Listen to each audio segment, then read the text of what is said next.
27वां अध्याय क्रिया योग का वर्णन। उद्धव जी ने पूछा, भक्तवत्सल श्री कृष्ण, जिस क्रिया योग का आश्रय लेकर जो भक्तजन जिस प्रकार से जिस उद्देश्य से आपकी अर्चा पूजा करते हैं, आप अपने उस आराधन रूप क्रिया योग का वर्णन कीजिए। देवऋषि नारद, भगवान व्यासदेव और आचार्य बृहस्पति आदि बड़े बड़े ऋषि मुनि यह बात बार बार कहते हैं कि आप क्रिया योग के द्वारा आपकी आराधना ही मनुष्य के परम कल्याण का साधन है। यह क्रिया योग पहले पहल आपके मुखारविंद से ही निकला था। आपसे ही ग्रहण करके इसे ब्रह्मा जी ने अपने पुत्र भृगु आदि महर्षियों को और भगवान शंकर ने अपनी अर्धांगिनी भगवती पार्वती जी को उपदेश दिया था। मर्यादा रक्षक प्रभु, यह क्रिया योग ब्राह्मण, क्षत्रिय आदि वर्णों और ब्रह्मचारी, गृहस्थ आदि आश्रमों के लिए भी परम कल्याणकारी है। मैं तो ऐसा समझता हूँ कि स्त्री शूद्रादि के लिए भी यह सबसे श्रेष्ठ साधन पद्धति है।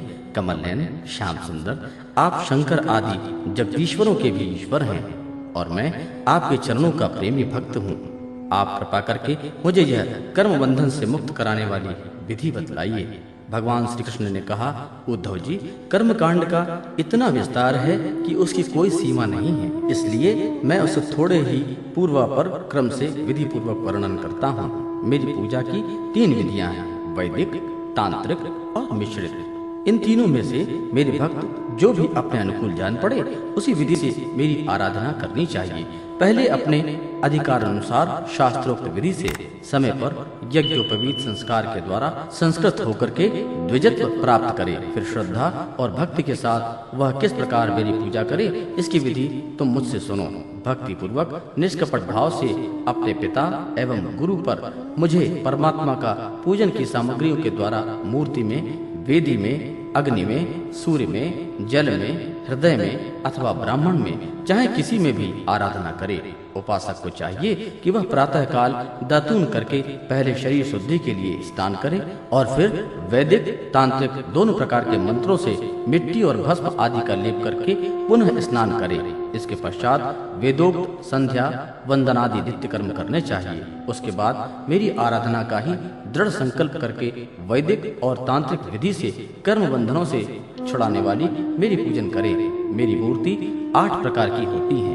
पहली पाषाण यानी पत्थर की, लकड़ी की, धातु की, मिट्टी और चंदन आदि की चित्रमयी मूर्ति, बालू की मूर्ति, मनोमयी और मणिमयी मूर्ति, चल और अचल भेद से 2 प्रकार की प्रतिमा मुझे भगवान का मंदिर है। उद्धव जी, अचल प्रतिमा के पूजन में प्रतिदिन आवाहन और विसर्जन नहीं करना चाहिए। चल प्रतिमा के संबंध में विकल्प है, चाहे करें और चाहे ना करें, परंतु बालू की प्रतिमा में तो आवाहन और विसर्जन प्रतिदिन ही करना चाहिए। मिट्टी और चंदन की तथा चित्रमयी प्रतिमाओं का स्नान न करावे, केवल मार्जन कर दे, परंतु सबके सब स्नान करना चाहिए। प्रसिद्ध पदार्थों से, प्रतिमा आदि से मेरी पूजन करनी चाहिए, परंतु जो निष्काम भक्त वह अनायास प्राप्त पदार्थों से और भावना मात्र से हृदय में मेरी पूजा कर ले। उद्धव जी, स्नान, वस्त्र, आभूषण आदि तो पाषाण अथवा धातु की प्रतिमा के पूजन में ही उपयोगी हैं। बालुकामयी मूर्ति अथवा मिट्टी की वेदी में पूजा करनी हो तो उसमें मंत्रों द्वारा अंग और उसके प्रधान देवताओं की यथास्थान पूजन करनी चाहिए तथा अग्नि में पूजन करनी हो तो घृत मिश्रित हवन सामग्री से आहुतियां देनी चाहिए। सूर्य को प्रतीक मानकर की जाने वाली उपासना में मुख्यतः अर्घदान एवं उपासना स्थान ही प्रिय हैं और जल में तर्पण आदि से मेरी उपासना करनी चाहिए। जब मुझे कोई भक्त हार्दिक श्रद्धा से जल में चढ़ाता है तब मैं उसे बड़े प्रेम से स्वीकार करता हूँ। यदि कोई अभक्त मुझे बहुत सी सामग्री निवेदित करे तो भी मैं उससे संतुष्ट नहीं होता। जब मैं भक्ति श्रद्धा पूर्वक समर्पित जल से ही प्रसन्न हो जाता हूँ तब गंध, पुष्प, धूप, दीप, नैवेद्य आदि वस्तुओं के समर्पण से तो कहना ही क्या।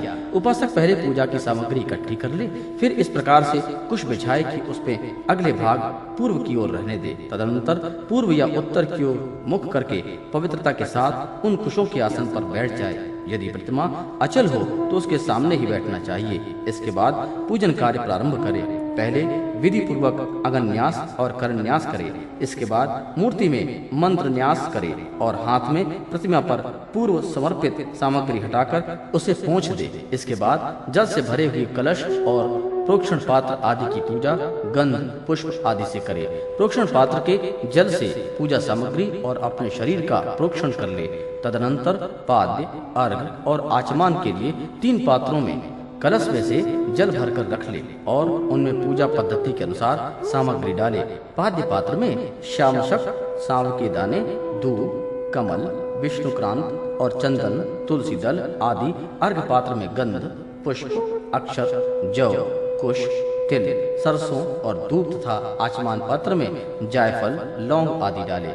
इसके बाद पूजा करने वाले को चाहिए कि तीनों पात्रों को क्रमशः हृदय मंत्र, शिरो मंत्र और शिखा मंत्र से अभिमंत्रित करके अंत में गायत्री मंत्र से तीनों को अभिमंत्रित करे। इसके बाद प्राणायाम के द्वारा प्राणवायु और भावनाओं द्वारा शरीरस्थ अग्नि के शुद्ध हो जाने पर हृदय कमल में परम सूक्ष्म और श्रेष्ठ दीप शिखा के समान मेरी जीव कला का ध्यान करे। बड़े बड़े सिद्ध ऋषि मुनि ओंकार के आकार का उकार, मकार, बिंदु और नाद इन 5 कलाओं से अंत में उसी जीव कला का ध्यान करते हैं। वह जीव कला आत्मस्वरूपिणी है। जब उसके तेज से सारा अंतःकरण और शरीर भर जाए तब मानसिक उपचारों से मन ही मन उसकी पूजन करना चाहिए। तदनंतर तन्मयता से मेरा आवाहन करे और प्रतिमा आदि में स्थापन करे। फिर मंत्र द्वारा अंगन्यास करके उसमें मेरी पूजन करे। उद्धव जी मेरे आसन में धर्म आदि गुणों और विमला आदि शक्तियों की भावना करे। अर्थात आसन के चारों कोनों में धर्म, ज्ञान, वैराग्य और ऐश्वर्य रूप 4 पाए हैं। अधर्म, अज्ञान, अवैराग्य और अनैश्वर्य ये चारों दिशाओं में डंडे हैं। सत्व, रज, तम रूप 3 पटरियों से बनी हुई पीठ है। उस पर विमल, उत्कर्षणी, ज्ञाना, क्रिया, योगा, वाही, सत्या, ईशाना और अनुग्रह ये 9 शक्तियां विराजमान हैं। उस आसन पर एक अष्टदल कमल है। उसकी कर्णिका अत्यंत प्रकाशमान है और पीली पीली केसों की छटा निराली ही है। आसन के संबंध में ऐसी भावना करके पाद्य, आचमानीय, अर्घ्य आदि उपचार प्रस्तुत करे। तदनंतर भोग और मोक्ष की सिद्धि के लिए वैदिक और तांत्रिक विधि से मेरा पूजन करे। सुदर्शन चक्र, 5 जन्य शंख, कौमुदी की गदा, खड़ंग, बाण, धनुष, हल, मूसल इन 8 आयुधों की पूजा 8 दिशाओं में करे और कौस्तुभमणि, वैजंती माला तथा श्रीवत्स चिन्ह की वक्षस्थल पर यथास्थान पूजा करे। नंद, सुनंद, प्रचंड, चंड, महाबल, बल, कुमुद और कुमुदेक्षण इन 8 पार्षदों की 8 दिशाओं में गरुड़ के सामने दुर्गा, विनायक, व्यास और विश्वक्सेन की चारों कोनों में स्थापना करके पूजन करनी चाहिए। बाईं ओर गुरु और यथाक्रम पूर्वादि दिशाओं में इंद्रादि 8 लोकपालों की स्थापना करके प्रोक्षण, अर्घदान आदि क्रम से उनका पूजन करना चाहिए। प्रिय उद्धव, यदि सामर्थ्य हो तो प्रतिदिन चंदन, खस, कपूर, केशर और अर्गजा आदि सुगंधित वस्तुओं द्वारा सुवासित जल से मुझे स्नान कराए। उस समय स्वर्ण धर्म इत्यादि स्वर्ण धर्मानुवाक जितम ते पुंडरीकाक्षम इत्यादि महापुरुष विद्या, सहस्त्र शीर्षा पुरुषा इत्यादि पुरुष सूक्त और इंद्रम नरो नियमिताम हवंतम इत्यादि मंत्रोक्त राजनादि साम गायन का पाठ भी करता रहे। मेरा भक्त वस्त्र, यज्ञोपवीत, आभूषण, पत्र, माला, गंध और चंदनादि से प्रेम पूर्वक यथावत मेरा श्रृंगार करे। उपासक श्रद्धा के साथ मुझे पाद्य, आचमान, चंदन, पुष्प, अक्षत, धूप, दीप आदि सामग्रियां समर्पित करे। यदि हो सके तो गुड़, खीर, घृत, पूरी, पुए, लड्डू, हलवा, दही और दाल आदि विविध व्यंजनों का भी नैवेद्य निवेदित करे। भगवान के विग्रह को दातून कराए, उपटन लगाए, पंचामृत आदि से स्नान कराए, सुगंधित पदार्थों का लेपन करे, दर्पण दिखावे, भोग लगावे और शक्ति हो तो प्रतिदिन अथवा पर्वों के अवसर पर नाचने गाने आदि का भी प्रबंध किया जाए। उद्धव जी तदनंतर पूजा के बाद शास्त्रोक्त विधि से बने हुए कुंड में अग्नि की स्थापना करे। वह कुंड मेखला, गर्त और वेदी की शोभायमान होना चाहिए। उसमें हाथ की हवा से अग्नि प्रज्वलित करके उसका परिसम्मोहन करे, अर्थात उसे एकत्र कर दे। वेदी के चारों ओर कुशंडिका करके अर्थात चारों ओर 20-20 कुश बिछा करके मंत्र पढ़ता हुआ उन पर जल छिड़के। इसके बाद विधि पूर्वक संविधाओं का आधान रूप अन्वाधान कर्म करके अग्नि के उत्तर भाग में होमोपयोगी सामग्री रखे और प्रोक्षणी पात्र के जल से प्रोक्षण करे। तदनंतर अग्नि में मेरा इस प्रकार ध्यान करे, मेरी मूर्ति तपाए हुए सोने के समान दम दम दमक रही है, रोम रोम से शांति की वर्षा हो रही है। लंबी और विशाल 4 भुजाएं शोभायमान हैं, उनमें शंख, चक्र, गदा, पद्म विराजमान हैं। कमल की केसर के समान पीली पीली वस्त्र फहरा रखा है। सिर पर मुकुट, कलाइयों में कंगन, कमर में करधनी और बाहों में बाजूबंद झिलमिला रहे हैं। वक्षस्थल पर श्रीवत्स चिन्ह है, गले में कौस्तुभ मणि जगमगा रही है, घुटनों तक वनमाला लटक रही है। अग्नि में मेरी इस मूर्ति का ध्यान करके पूजन करना चाहिए। इसके बाद सूखी समिधाओं को घृत में डुबोकर आहुति दें और अज्यभाग और आधार नाम के 2-2 अंगुलियों से भी हवन करें। तदनंतर घी से भिगोकर अन्य हवन सामग्री को आहुति दें। इसके बाद अपने इष्ट मंत्र से अथवा ओम नमो नारायणाय इस अक्षर मंत्र से तथा पुरुष सूक्त के 16 मंत्र से हवन करना चाहिए। बुद्धिमान पुरुष को चाहिए कि धर्मादि देवताओं के लिए भी विधि पूर्वक मंत्रों से हवन करे और सृष्टिकृत आहुतियां भी दे। इस प्रकार अग्नि में अंतर्यामी रूप में स्थित भगवान की पूजा करके उन्हें नमस्कार और प्रणाम करे।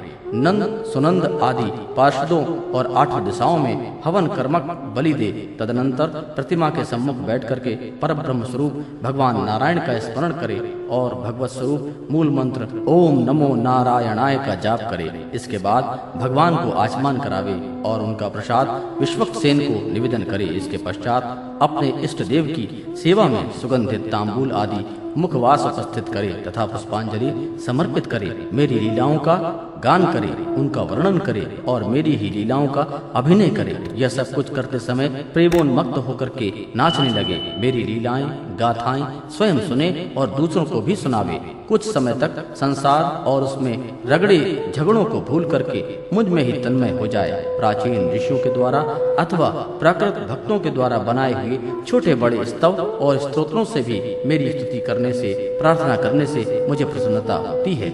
और सभी यह निवेदन करें, भगवान आप मुझ पर प्रसन्न हो, मुझे अपने कृपा प्रसाद से सराबोर कर दे। तदनंतर दंडवत प्रणाम करें, अपना सिर मेरे चरणों पर रख दें और अपने दोनों हाथों से दाएं से दाहिना और बाएं से बायां चरण पकड़कर कहे, भगवान इस संसार सागर में मैं डूब गया हूँ, मृत्यु रूप मगर मेरा पीछा कर रहा है, मैं डरकर आपकी शरण में आया हूँ, प्रभु आप मेरी रक्षा कीजिए। इस प्रकार से स्तुति करके मुझे समर्पित की हुई माला आदर के साथ अपने सिर पर रखे और उसे मेरे दिया हुआ प्रसाद समझे। यदि विसर्जन करना हो तो ऐसी भावना करनी चाहिए कि प्रतिमा के एक दिव्य ज्योति निकली है और वह मेरे हृदय ज्योति में लीन हो गई है। बस यही विसर्जन है। उद्धव जी, प्रतिमा आदि में जब जहाँ श्रद्धा हो तब वहाँ मेरी पूजन करना चाहिए, क्योंकि मैं सर्वात्मा हूँ और मैं समस्त प्राणियों में तथा अपने हृदय में भी स्थित हूँ। उद्धव जी, जो मनुष्य इस प्रकार वैदिक तांत्रिक क्रिया योग द्वारा मेरी पूजा करता है वह इस लोक और परलोक में मुझसे अभिष्ट सिद्धि प्राप्त करता है। यदि शक्ति हो तो उपासक सुंदर और सुदृढ़ मंदिर बनवाए और उसमें मेरी प्रतिमा स्थापित करे, सुंदर सुंदर फूलों के बगीचे लगवा दे, नित्य की पूजा, पर्व की यात्रा और बड़े बड़े उत्सवों की व्यवस्था कर दे। जो मनुष्य पर्वों के उत्सव और प्रतिदिन की पूजा लगातार चलने के लिए खेत, बाजार, नगर अथवा गांव में मेरे नाम पर समर्पित कर देते हैं, उन्हें मेरे समान ऐश्वर्य की प्राप्ति होती है।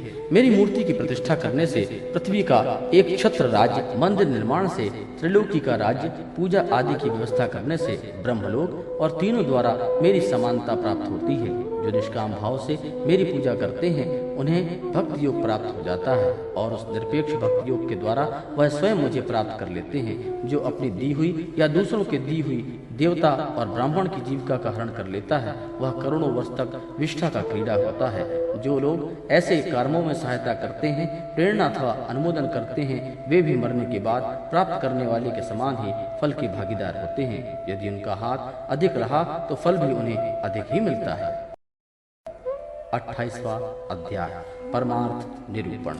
भगवान श्री कृष्ण कहते हैं, उद्धव जी, यद्यपि व्यवहार में पुरुष और प्रकृति, दृष्टा और दृश्य के भेद से 2 प्रकार का जगत जानना पड़ता है, यद्यपि परमार्थ दृष्टि से देखने पर यह सब एक अधिष्ठान स्वरूप ही है। इसलिए किसी से शांत, घोर और मूढ़ स्वभाव तथा उसके अनुरूप कर्मों की न स्तुति करनी चाहिए और न ही निंदा। सर्वदा अद्वैत दृष्टि रखनी चाहिए। जो पुरुष दूसरों के स्वभाव और उनके कर्मों की प्रशंसा अथवा निंदा करते हैं वे शीघ्र ही अपने यथार्थ परमार्थ साधन से च्युत हो जाते हैं, क्योंकि साधन तो द्वैत के अभिनिवेश का उसके प्रति सत्यत्व बुद्धि का निवेश करता है और प्रशंसा तथा निंदा उसकी सत्यता के भ्रम को और भी दृढ़ करती है। उद्धव जी, सभी इंद्रियां राजस अहंकार के कार्य हैं। जब वे निंद्रित हो जाते हैं तब शरीर का अभिमानी जीव चेतना शून्य हो जाता है, अर्थात उसे बाहरी शरीर की स्मृति नहीं रह जाती। उस समय यदि मन बच रहा तब वह सपने के झूठे दृश्यों में भटकने लगता है और वह भी लीन हो जाता है। तब तो जीव मृत्यु के समान गाढ़ निद्रा सुसुप्ति में लीन हो जाता है। वैसे ही जब जीव अपने अद्वितीय आत्मस्वरूप को भूलकर नाना वस्तुओं का दर्शन करने लगता है तब वह स्वप्न के समान झूठे दृश्यों में फंस जाता है अथवा मृत्यु के समान अज्ञान में लीन हो जाता है। उद्धव जी, जब द्वैत नाम की कोई वस्तु ही नहीं तब उसमें अमुक वस्तु भली है अथवा अमुक बुरी है अथवा इतनी भली या इतनी बुरी है, यह प्रश्न ही नहीं उठ सकता। विश्व की सभी वस्तुएं वाणी से कही जा सकती हैं अथवा मन से सोची जा सकती हैं, इसलिए दृश्य अनित्य होने के कारण उनका मिथ्यत्व तो स्पष्ट ही होता है। परछाई, प्रतिध्वनि और सीपी आदि में चांदी आदि की आभास यद्यपि हैं तो सर्वथा मिथ्या है, परंतु उनके द्वारा मनुष्य के हृदय में भय, कंप आदि का संचार हो जाता है। वैसे ही देहादि सभी वस्तुएं हैं तो लेकिन सर्वथा मिथ्या ही हैं, परंतु जब तक ज्ञान के द्वारा इसकी असत्यता का बोध नहीं हो जाता तब तक इनकी अत्यधिक निवृत्ति नहीं हो जाती, तब तक ये भी अज्ञानियों को भयभीत करती रहती हैं। उद्धव जी, जो कुछ प्रत्यक्ष या परोक्ष वस्तुएं हैं वह आत्मा ही है, वही सर्वशक्तिमान भी है। जो कुछ विश्व सृष्टि प्रतीत हो रही है इसका वह निमित्त कारण तो है ही, उपादान कारण भी है, अर्थात वही विश्व बनता है और वही बनाता भी है, वही रक्षक है और रक्षित भी वही है। सर्वात्मा भगवान ही इसका संहार करते हैं और जिसका संहार करते हैं वह भी वे ही हैं। अवश्य ही व्यवहार दृष्टि से देखने पर आत्मा इस विश्व से भिन्न है, परंतु आत्म दृष्टि से देखने पर उसके अतिरिक्त कोई और वस्तु है ही नहीं। उसके अतिरिक्त जो कुछ प्रतीत हो रहा है उसका किसी भी प्रकार निर्वाच्य नहीं किया जा सकता और अनिर्वचनीय तो केवल आत्मस्वरूप ही है। इसलिए आत्मा में सृष्टि, स्थिति, संहार अथवा आध्यात्म, आदिदेव और आदिभूत ये तीन प्रकार की प्रतिनिधियां सर्वथा निर्मूल ही हैं, न होने पर भी यूं ही प्रतीत हो रही हैं। यह सत्व, रज और तम के कारण प्रतीत होने वाली दृष्टा, दर्शन, दृश्य आदि की त्रिविधता माया का खेल है। उद्धव जी, तुमसे मैंने ज्ञान और विज्ञान की उत्तम स्थिति का वर्णन किया है। जो पुरुष मेरे इन वचनों का रहस्य जान लेता है वह न तो किसी की प्रशंसा करता है और न किसी की निंदा। वह जगत में सूर्य के समान संभाव से विचरता रहता है। प्रत्यक्ष, अनुमान, शास्त्र और आत्मानुभूति आदि सभी प्रमाणों से यह सिद्ध होता है कि यह जगत उत्पत्ति विनाशशील होने के कारण अनित्य एवं असत्य है। यह बात जानकर जगत में असंग भाव से विचरना ही चाहिए। सूत जी ने पूछा, भगवान आत्मा है दृष्टा और देह है दृश्य। आत्मा स्वयं प्रकाश है और देह जड़ है। ऐसी स्थिति में जन्म मृत्यु रूप संसार न शरीर का हो सकता है और न आत्मा को, परंतु इसका होना भी उपलब्ध होता है। तब यह होता कैसे है? आत्मा तो अविनाशी, प्राकृत, अपराकृत, गुणों से रहित, शुद्ध, स्वयं प्रकाश और सभी प्रकार से आवरणों से रहित है तथा शरीर अविनाशी, सगुण, अशुद्ध, प्रकाश और आवृत्त है। आत्मा अग्नि के समान प्रकाशमान है तो शरीर काठ की तरह अचेतन। फिर यह जन्म मृत्यु रूप संसार है कैसे? भगवान श्री कृष्ण ने कहा, वस्तुतः प्रिय उद्धव, संसार का अस्तित्व नहीं है, तथापि जब तक देह, इंद्रिय और प्राणों के साथ आत्मा का संबंध भ्रांति है तब तक अविवेकी पुरुषों को वह सत्य सा स्फुरित होता है। जैसे स्वप्न में अनेकों विपत्तियां आ जाती हैं पर वास्तव में वे हैं नहीं, फिर भी स्वप्न टूटने तक उनका अस्तित्व नहीं मिटता, वैसे ही संसार के न होने पर भी जो उसमें प्रतीत होने वाले विषयों का चिंतन करते रहते हैं उनके जन्म मृत्यु रूप संसार की निवृत्ति नहीं होती। जब मनुष्य स्वप्न देखता रहता है तब नींद टूटने के पहले उसे बड़ी बड़ी विपत्तियों का सामना करना पड़ता है, परंतु जब उसकी नींद टूट जाती है तब वह जाग पड़ता है। तब ना तो स्वप्न की विपत्तियां रहती हैं और ना उनके कारण होने वाले मोह आदि विकार। उद्धव जी, अहंकार ही शोक, हर्ष, भय, क्रोध, लोभ, मोह, स्पृहा और जन्म मृत्यु का शिकार बनाता है। आत्मा से तो इनका कोई संबंध नहीं है। उद्धव जी, देह, इंद्रिय, प्राण और मन स्थित आत्मा ही उन सब का अभिमान कर बैठता है, उन्हें अपना स्वरूप मान लेता है, तब उसका नाम जीव हो जाता है। उस सूक्ष्माति सूक्ष्म आत्मा की ही मूर्ति है। गुण और कर्मों का बना हुआ लिंग शरीर, उसमें ही कहीं सूत्रात्मक कहा जाता है और कहीं महातत्व। उसके और भी बहुत से नाम हैं। वही काल रूप परमेश्वर के अधीन होकर जन्म मृत्यु संसार में इधर उधर भटकता रहता है। वास्तव में मन, वाणी, प्राण और शरीर अहंकार के ही कार्य हैं। यह है तो निर्मूल, परंतु देवता, मनुष्य आदि अनेक रूपों में इसी की प्रतीति होती है। मननशील पुरुष उपासना की शान पर चढ़कर अज्ञान की तलवार को अत्यंत तीखी बना लेता है और उसके द्वारा देहाभिमान का, अहंकार का मूलोच्छेद करके पृथ्वी में निर्द्वंद होकर के विचरता है। फिर उसमें किसी प्रकार की आशा तृष्णा नहीं रहती। आत्मा और आत्मा के स्वरूप को पृथक पृथक भली भांति समझ लेना ही ज्ञान है, क्योंकि विवेक होते ही द्वैत का अस्तित्व मिट जाता है। उसका साधन है तपस्या के द्वारा हृदय को शुद्ध करके वेदादि शास्त्रों का श्रवण करना।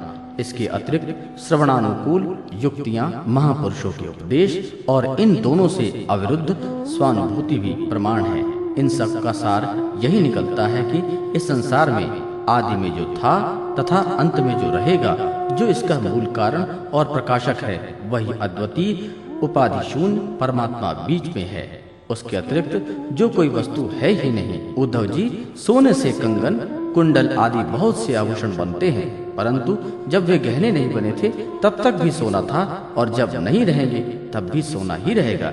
इसलिए जब बीच में उसके कंगन, कुंडल आदि अनेकों नाम रख कर के व्यवहार करते हैं, तब भी वह सोना ही है। ठीक ऐसे ही जगत का आदि, अंत और मध्य मैं ही हूँ। वास्तव में मैं ही सत्व हूँ। भाई उद्धव, मन की 3 अवस्थाएं होती हैं, जागृत, स्वप्न और सुषुप्ति। इन अवस्थाओं के कारण 3 ही गुण हैं, सत्व, रज और तम। और जगत के 3 भेद हैं, आध्यात्म, आदिभूत और आदिदेव। ये सभी त्रिविधताएं जिनकी सत्ता के सत्य के समान प्रतीत होती हैं, और समाधि आदि में यह त्रिविधता न रहने पर भी जिसकी सत्ता बनी रहती है, वह तुरीय तत्व इन तीनों से परे और इसमें अनुगत चौथा ब्रह्म तत्व ही सत्य है, जो उत्पत्ति से पहले नहीं था, जो प्रलय के पश्चात भी नहीं रहेगा, ऐसा समझना चाहिए। बीच में भी वह है नहीं, केवल कल्पना मात्र, नाम मात्र ही है। यह निश्चित सत्य है कि जो पदार्थ जिससे बनता है और जिसके द्वारा प्रकाशित होता है, वही उसका वास्तविक स्वरूप है, वही उसकी परमार्थ सत्ता है। यह मेरा दृढ़ निश्चय है। यह जो विकारमयी राजस सृष्टि है, यह ना होने पर भी दिख रही है, यह स्वयं प्रकाश ब्रह्म ही है। इसलिए इंद्रिय, विषय, मन और पंचभूतादि जितने चित्र विचित्र नाम रूप हैं, उनके रूप में ब्रह्म ही प्रतीत हो रहा है। ब्रह्मादि विचार के साधन हैं श्रवण, मनन, निधिध्यासन और स्वानुभूति। उनमें सहायक हैं आत्मज्ञानी गुरुदेव। इनके द्वारा विचार करके स्पष्ट रूप से देहादि अनात्म पदार्थों का निषेध कर देना चाहिए। इस प्रकार निषेध के द्वारा आत्म विषयक संदेहों को छिन्न भिन्न करके अपने आनंद स्वरूप आत्मा में ही मग्न हो जाए और सब प्रकार की विषय वासनाओं से रहित हो जाए। निषेध करने की प्रक्रिया यह है कि पृथ्वी का विकार होने के कारण शरीर आत्मा नहीं है। इंद्रिय, उसके अधिष्ठात्र देवता, प्राण, वायु, जल, अग्नि एवं मन भी आत्मा नहीं है, क्योंकि इनका धारण पोषण शरीर के समान ही अन्न के द्वारा होता है। बुद्धि, चित्त, अहंकार, आकाश, पृथ्वी, शब्दादि विषय और गुणों की साम्यावस्था प्रकृति भी आत्मा नहीं है, क्योंकि ये सब के सब दृश्य एवं जड़ है। उद्धव जी, जिसने मेरे स्वरूप का भली भांति ज्ञान हो गया है, उसकी प्रवृत्तियां और इंद्रियां यदि समाहित रहती हैं तो उसमें लाभ क्या है, और यदि वे विक्षिप्त रहती हैं तो उसमें हानि भी क्या है, क्योंकि अंतःकरण और बाह्यकरण सभी गुणमय हैं और आत्मा से इनका कोई संबंध नहीं है। भला आकाश में बादलों के छा जाने अथवा तितर बितर हो जाने से सूर्य का क्या बनता बिगड़ता है, जैसे वायु आकाश को सुखा नहीं सकती, आग जला नहीं सकती, जल भिगो नहीं सकता, धूल धुएं मटमैले नहीं कर सकते और ऋतुओं के गुण गर्मी सर्दी आदि उसे प्रभावित नहीं कर सकते, क्योंकि ये सब आने जाने वाले क्षणिक मात्र हैं और आकाश इन सब का एक रस अधिष्ठान है। वैसे ही सत्वगुण, रजोगुण और तमोगुण की वृत्तियां तथा कर्म अविनाशी आत्मा का स्पर्श नहीं कर पाते। वह तो इसमें सर्वथा परे है। इनके द्वारा तो केवल वही संसार में भटकता है जो इनमें अहंकार कर बैठता है। उद्धव जी, ऐसा होने पर भी तब तक इन माया निर्मित गुणों और उनके कार्यों का संग सर्वथा त्याग देना चाहिए, जब तक मेरे सुदृढ़ भक्त योग के द्वारा मन का रजोगुण रूप मन एकदम निकल न जाए। उद्धव जी, जैसे भली भांति चिकित्सा न करने पर रोग का समूल नाश नहीं होता, वह बार बार उभरकर मनुष्य को सताया करता है, वैसे ही जिस मन की वासनाएं और कर्म के संस्कार मिट नहीं गए हैं, जो स्त्री पुत्र आदि में आसक्त हैं, वह बार बार अधूरे योगी को बेधता रहता है और उसे कई बार योग भ्रष्ट भी कर देता है। देवताओं के द्वारा प्रेरित शिष्य पुत्र आदि के द्वारा किए हुए विघ्नों से यदि कदाचित अधूरा योगी मार्गजित हो जाए तो वह अपने पूर्वाभ्यास के कारण पुनः योगाभ्यास में ही लग जाता है। कर्म आदि में उसकी प्रवृत्तियां नहीं होती। उद्धव जी, जीव संस्कार आदि से प्रेरित होकर जन्म से लेकर मृत्यु पर्यंत कर्म में ही लगा रहता है और उसमें इष्ट अनिष्ट बुद्धि करके हर्ष विषाद आदि विकारों को प्राप्त होता रहता है। परंतु जो तत्व का साक्षात्कार कर लेता है, वह प्रकृति में स्थित रहने पर भी, संस्कारानुराग कर्म होते रहने पर भी उसमें इष्ट अनिष्ट बुद्धि करके हर्ष विषाद आदि विकारों से युक्त नहीं होता, क्योंकि आनंद स्वरूप आत्मा के साक्षात्कार से उसकी संसार संबंधी सभी आशा तृष्णाएं पहले ही नष्ट हो जाती हैं। जो अपने स्वरूप में स्थित हो गया है, उसे इस बात का पता ही नहीं रहता कि शरीर खड़ा है अथवा बैठा है, चल रहा है या सो रहा है, मल मूत्र त्याग कर रहा है, भोजन कर रहा है अथवा कोई और सात्विक कर्म कर रहा है, क्योंकि उसकी वृत्ति तो आत्मा रूप में स्थिर ब्रह्माकार रहती है। यदि ज्ञानी पुरुष की दृष्टि में इंद्रियों के विविध बाह्य विषय जो कि असत हैं आते भी हैं, तो वह उन्हें अपने आत्मा से भिन्न नहीं मानता, क्योंकि वे युक्तियों प्रमाणों और स्वानुभूति से सिद्ध नहीं होते। जैसे नींद टूट जाने पर स्वप्न में देखे हुए और जागने पर तिरोहित हुए पदार्थों का कोई सत्य नहीं मानता, वैसे ही ज्ञानी पुरुष भी अपने से भिन्न प्रतीयमान पदार्थों को सत्य नहीं मानते। उद्धव जी, इसका यह अर्थ नहीं कि अज्ञानी ने आत्मा का त्याग कर दिया है और ज्ञानी उसको ग्रहण करता है। इसका तात्पर्य केवल इतना ही है कि अनेकों प्रकार के गुण और कर्मों से युक्त देह, इंद्रिय आदि पदार्थ पहले अज्ञान के कारण आत्मा से अभिन्न मान लिए गए थे, उनका विवेक नहीं था। अब आत्मदृष्टि हो जाने पर अज्ञान और उसके कार्यों की निवृत्ति हो जाती है। इसलिए अज्ञान की निवृत्ति भी अभिष्ट है। निवृत्तियों के द्वारा न तो आत्मा का ग्रहण हो सकता है और न ही त्याग। जैसे सूर्य उदय होकर मनुष्यों के नेत्रों के सामने अंधकार का पर्दा हटा देता है, किसी नई वस्तु का निर्माण नहीं करते, वैसे ही मेरे स्वरूप का अपरोक्ष ज्ञान पुरुषों के बुद्धिगत अज्ञान का आवरण नष्ट कर देता है। वह इंद्र रूप से किसी वस्तु का अनुभव नहीं कराता। उद्धव जी, आत्मा नित्य अपरोक्ष है, उसकी प्राप्ति नहीं करनी पड़ती। वह स्वयं प्रकाश है, उसमें अज्ञान आदि किसी प्रकार से विकार नहीं है। वह जन्म रहित है, अर्थात कभी किसी प्रकार की वृत्ति में आरूढ़ नहीं होता, इसलिए प्रमेय है। ज्ञान आदि के द्वारा उसका संस्कार भी नहीं किया जा सकता। आत्मा में देश काल और वास्तुकृत परिच्छेद न होने के कारण अस्तित्व, वृद्धि, परिवर्तन, ह्रास और विनाश उसका स्पर्श भी नहीं कर सकते। सबकी ओर सब प्रकार की अनुभूतियां आत्मस्वरूप ही हैं। जब मन और वाणी आत्मा को अपना अपविषय समझ करके निवृत्त हो जाते हैं, तब वही सजातीय, विजातीय और स्वागत भेद से शून्य एक अद्वितीय रह जाता है। व्यवहार दृष्टि से उसके स्वरूप का वाणी और प्राण आदि के प्रवर्तक के रूप में निरूपण किया जाता है। उद्धव जी, अद्वितीय आत्मज्ञान तत्व में अर्थहीन नामों के द्वारा विविधता मान लेते हैं। मन का भ्रम है, अज्ञान है।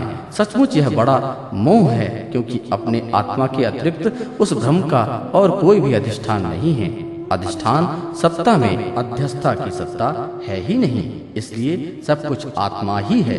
बहुत से पंडिताभिमानी लोग ऐसा कहते हैं कि यह पांच भौतिक द्वैत विभिन्न नामों और रूप में इंद्रियों के द्वारा ग्रहण किया जाता है, इसलिए सत्य है, परंतु यह तो अर्थहीन वाणी का आडंबर मात्र है, क्योंकि तत्वतः तो इंद्रियों की पृथक सत्ता ही सिद्ध नहीं होती, फिर वे किसी को प्रमाणित कैसे करेंगे। उद्धव जी, यदि योग साधना पूर्ण होने के पहले ही किसी साधक का शरीर रोग आदि उपद्रवों से पीड़ित हो तो उसे इन उपायों का आश्रय लेना चाहिए।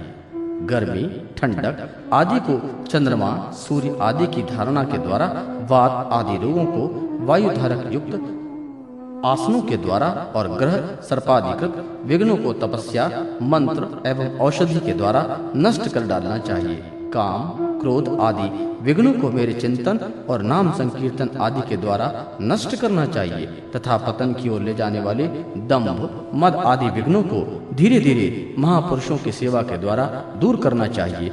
कोई मनस्वी योगी विविध उपायों के द्वारा इस शरीर को सुदृढ़ युवावस्था में स्थिर करके फिर अणिमा आदि सिद्धियों के द्वारा योग साधना करते हैं, परंतु बुद्धिमान पुरुष ऐसे विचार का समर्थन नहीं करते, क्योंकि यह तो एक व्यर्थ प्रयास है। वृक्ष में लगे हुए फल के समान इस शरीर का नाश तो अवश्यंभावी है। यदि कदाचित बहुत दिनों तक निरंतर और आदर पूर्वक योग साधना करते रहने पर शरीर सुदृढ़ भी हो जाए, तब भी बुद्धिमान पुरुष को अपनी साधना छोड़कर उतने में ही संतोष नहीं कर लेना चाहिए। उसे तो सर्वदा मेरी प्राप्ति के लिए ही संलग्न रहना चाहिए। जो साधक मेरा आश्रय लेकर मेरे द्वारा कही हुई योग साधना में संलग्न रहता है, उसे कोई भी विघ्न बाधा डिगा नहीं सकती। उसकी सारी कामनाएं नष्ट हो जाती हैं और वह आत्मानंद की अनुभूति में मग्न हो जाता है। 29वां अध्याय, भागवत धर्मों का निरूपण और उद्धव जी का बद्रिकाश्रम गमन। उद्धव जी ने कहा, अच्युत, जो अपना मन वश में नहीं कर सका, उसके लिए आपकी बतलाई हुई इस योग साधना का तो मैं बहुत ही कठिन समझता हूँ। अतः आप अब कोई ऐसा सरल सुगम उपाय बतलाइए जिससे मनुष्य अनायास ही परम पद प्राप्त कर सके। कमल नयन, आप जानते ही हैं, अधिकांश योगी जब अपने मन को एकाग्र करने लगते हैं तब वे बार बार चेष्टा करने पर भी सफल न होने के कारण हार मान लेते हैं और उसे वश में न कर पाने के कारण दुखी हो जाते हैं। पद्मलोचन, आप विश्वेश्वर हैं, आपके ही द्वारा सारे संसार का नियमन होता है। इसी से सारासर विचार में चतुर मनुष्य अपने आनंद वर्षीय चरण कमलों की शरण लेते हैं और अनायास ही सिद्धि प्राप्त कर लेते हैं। आपकी माया उनका कुछ नहीं बिगाड़ सकती, क्योंकि उन्हें योग साधना और कर्मानुष्ठान का अभिमान नहीं होता, परंतु जो आपके चरणों का आश्रय नहीं लेते वे योगी और कर्मी अपने साधन में घमंड में फूल जाते हैं। अवश्य ही आपकी माया ने उनकी मति हर ली है। प्रभु, आप सबके हितैषी सुहृद हैं। आप अपने अन्य शरणागत बलि आदि सेवकों के अधीन हो जाएं, यह आपके लिए कोई आश्चर्य की बात नहीं है, क्योंकि आपके राम अवतार ग्रहण करके प्रेमवश वानरों से भी मित्रता का निर्वाह किया है। यद्यपि ब्रह्मा आदि लोकेश्वर गण आपके दिव्य किरीटों को अपने चरण कमल रखने की चौकी पर रगड़ते रहते हैं। हे प्रभु, आप सबके प्रियतम स्वामी और आत्मा हैं। आप अपने अन्य शरणागतों को सब कुछ दे देते हैं। आपने बलि, प्रहलाद आदि अनेक भक्तों को जो कुछ दिया है, उसे जानकर ऐसा कौन पुरुष होगा जो आपको छोड़ देगा। यह बात किसी प्रकार बुद्धि में नहीं आती कि भला कौन विचारवान विस्मृति के गर्त में डालने वाले तुच्छ विषयों में ही फंसा रखने वाले भोगों को क्यों चाहेगा। हम लोग आपके चरण कमलों के रज के उपासक हैं, हमारे लिए दुर्लभ ही क्या है।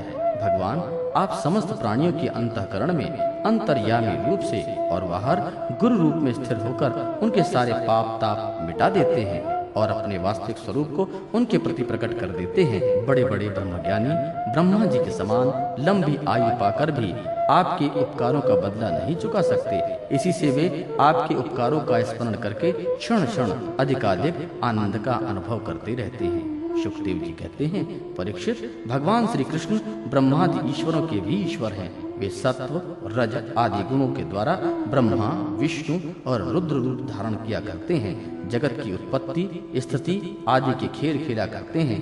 तब उद्धव जी ने अनुराग भरे चित्त से उनसे यह प्रश्न किया। तब उन्होंने मंद मंद मुस्कुराते हुए बड़े प्रेम से कहा और कहना प्रारंभ किया। श्री भगवान ने कहा, प्रिय उद्धव, अब मैं तुम्हें अपने उस मंगलमय भगवत धर्म का उपदेश करता हूँ, जिसका श्रद्धा पूर्वक आचरण करके मनुष्य संसार रूप दुर्जन वृत्ति को अनायास ही जीत लेता है। उद्धव जी, मेरे भक्त को चाहिए कि अपने सारे कार्य मेरे लिए ही करे और धीरे धीरे उनको करते समय मेरे स्मरण का अभ्यास प्रारंभ करे। कुछ ही दिनों में उसके मन और चित्त मुझ में समर्पित हो जाएंगे। उसके मन में और आत्मा में मेरे ही धर्म सम जाएंगे। मेरे भक्त साधुजन जिन पवित्र स्थानों में निवास करते हों, उसमें ही रहें और देवता, असुर अथवा मनुष्यों में जो मेरे अनन्य भक्त हैं, उनके आचरणों का अनुसरण करें। पर्व के अवसरों पर सबके साथ मिलकर अथवा अकेला ही नृत्य गान, वाद्यादि, महाराजोचित ठाट बाट से मेरी यात्रा आदि के महोत्सव करें। शुद्धतः करण, पुरुष आकाश से समान बाहर और भीतर परिपूर्ण एवं आवरण शून्य मुझ परमात्मा को ही समस्त प्राणियों और अपने हृदय में स्थिर देखे।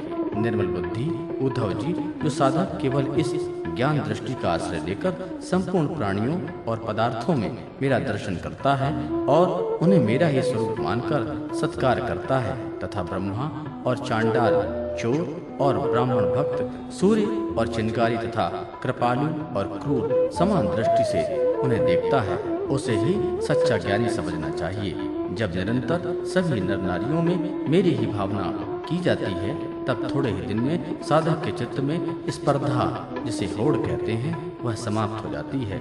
ईर्ष्या, तिरस्कार और अहंकार आदि दोष अपने आप दूर हो जाते हैं। अपने ही लोग यदि हंसी करें तो करने दें, उनकी परवाह न करें। मैं अच्छा हूँ, वह बुरा है, ऐसी देह दृष्टि को, लोक लज्जा को छोड़ दें। कुत्ते, चांडाल, गौ एवं गधे को भी पृथ्वी पर गिरकर साष्टांग दंडवत प्रणाम करें। जब तक समस्त प्राणियों में मेरी भावना, भगवत भावना न होने लगे, तब तक इस प्रकार से मन, वाणी और शरीर के सभी संकल्पों और कर्म द्वारा मेरा उपासना करता रहे।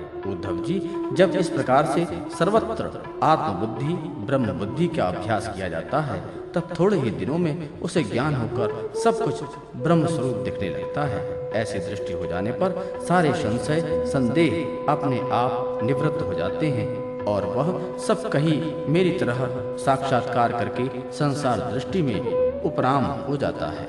मेरी प्राप्ति के जितने साधन हैं, उनमें मैं तो सबसे श्रेष्ठ साधन यही समझता हूँ कि समस्त प्राणियों और पदार्थों में मन, वाणी और शरीर की समस्त वृत्तियों में मेरी ही भावना की जाए। उद्धव जी, यही मेरा अपना भागवत धर्म है। इसको एक बार आरंभ कर देने के बाद फिर किसी प्रकार की विघ्न बाधा से इसमें रत्ती भर का भी अंतर नहीं पड़ता, क्योंकि यह धर्म निष्काम है और स्वयं मैंने ही इसे निर्गुण होने के कारण सर्वोत्तम निश्चय किया है। भगवत धर्मी में किसी प्रकार की त्रुटि पड़नी हो तो दूर ही रहें। यदि इस धर्म का साधक भय, शोक आदि के अवसर पर होने वाली भावना और रोने, पीटने, भागने जैसे निरर्थक कर्म में भी निष्काम भाव से मुझे समर्पित कर दे, तो वे भी मेरी प्रसन्नता के कारण और धर्म बन जाते हैं। विवेकियों के विवेक और चतुरों की चतुराई पराकाष्ठा इसी में है कि वे इस विनाशी और असत्य शरीर के द्वारा मुझ अविनाशी एवं सत्य तत्व को प्राप्त कर लें। उद्धव जी, यह संपूर्ण ब्रह्म विद्या का रहस्य मैंने संक्षेप और विस्तार में तुम्हें सुना दिया। इस रहस्य को समझना मनुष्यों के तो कौन कहे, देवताओं के लिए भी अत्यंत दूभर है, बहुत कठिन है। जिसे मैंने सुस्पष्ट और युक्त युक्त ज्ञान वर्णन का बार बार तुम्हें किया है, उनके मर्म को जो समझ लेता है, उसके हृदय की संशय ग्रंथियां छिन्न भिन्न हो जाती हैं और वह मुक्त हो जाता है।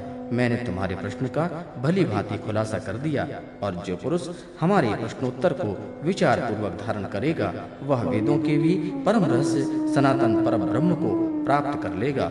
जो पुरुष मेरे भक्तों को इसे भली भांति स्पष्ट करके समझाएगा, उस ज्ञानदाता को मैं प्रसन्न मन से अपना स्वरूप तक दे डालूंगा, उसे आत्मज्ञान करा दूंगा। उद्धव जी, यह तुम्हारा और मेरा संवाद स्वयं में परम पवित्र है ही, दूसरों को भी पवित्र करने वाला है। जो प्रतिदिन इसका पाठ करेगा और दूसरों को भी श्रवण कराएगा, वह ज्ञान दीप के द्वारा दूसरों को मेरा दर्शन कराने के कारण पवित्र हो जाएगा। जो कोई एकाग्रचित से इसे श्रद्धा पूर्वक नित्य सुनेगा, उसमें मेरी पराभक्ति प्राप्त हो जाएगी और वह कर्म बंधन से मुक्त हो जाएगा। प्रिय सखे, तुमने भली भांति ब्रह्म का स्वरूप समझ लिया ना, और तुम्हारे चित्त का मोह एवं शोक तो दूर हो गया ना। तुम कि उद्धव जी संयोग वियोग से होने वाले सुख दुख के जोड़ से परे थे, क्योंकि वे भगवान के निर्द्वंद चरणों की शरण ले चुके थे। फिर वहां से चलते समय उनका चित्त प्रेम वेश से भर गया। उन्होंने अपने नेत्रों को झरती हुई आशुधारा से भगवान के चरण कमलों में भिगो दिया। परीक्षित, भगवान के प्रति प्रेम करके उसका त्याग करना संभव नहीं है। उनके वियोग की कल्पना से उद्धव जी कातर हो गए, उनका त्याग करने में समर्थ न हुए, बार बार विह्वल होकर मूर्छित होने लगे। कुछ समय के बाद उन्होंने भगवान श्री कृष्ण के चरणों की पादुकाएं अपने सिर पर रख ली और बार बार भगवान के चरणों में प्रणाम करके वहां से प्रस्थान किया। भगवान के परम प्रेमी भक्त उद्धव जी हृदय में उनकी दिव्य छवि धारण किए बद्रिकाश्रम पहुँचे और वहाँ उन्होंने तपोमय जीवन व्यतीत करके जगत के एकमात्र हितैषी भगवान श्री कृष्ण के उपदेशानुसार उनकी स्वरूप मूर्त परम गति प्राप्त की। भगवान शंकर आदि योगेश्वर भी सच्चिदानंद स्वरूप भगवान श्री कृष्ण के चरणों की सेवा किया करते हैं। उन्होंने स्वयं श्री मुख से अपने परम प्रेमी भक्त उद्धव के लिए इस ज्ञानामृत का वितरण किया। यह ज्ञानामृत आनंद महासागर का सार है। जो कि श्रद्धा के साथ इसका सेवन किया करता है, वह मुक्त तो हो ही जाता है, उसके संग से सारा जगत मुक्त हो जाता है। परीक्षित, जैसे भौरा विभिन्न पुष्पों से उसका सार सार मधु संग्रह कर लेता है, वैसे ही स्वयं वेदों के प्रकाशित करने वाले भगवान श्री कृष्ण भक्तों के संसार से मुक्त करने के लिए यह ज्ञान और विज्ञान का सार निकाला है। उन्होंने जरा रोग आदि भय की निवृत्ति के लिए क्षीर समुद्र से अमृत भी निकाला था तथा इन्हें क्रमशः अपने निवृत्ति मार्गी और प्रवृत्ति मार्गी भक्तों को पिलाया। वे ही पुरुषोत्तम भगवान श्री कृष्ण सारे जगत के मूल कारण हैं। मैं उनके चरणारविंदों में नमस्कार